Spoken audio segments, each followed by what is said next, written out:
First, take the installation accessories out of the package. Then, start with the black cable. Place the cable lug onto the black negative post. Reinstall the washer and terminal cap, and tighten it securely.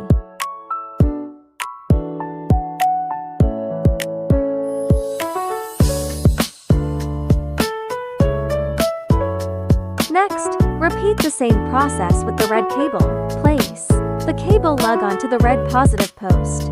Reinstall the hardware, and tighten the red terminal cap firmly.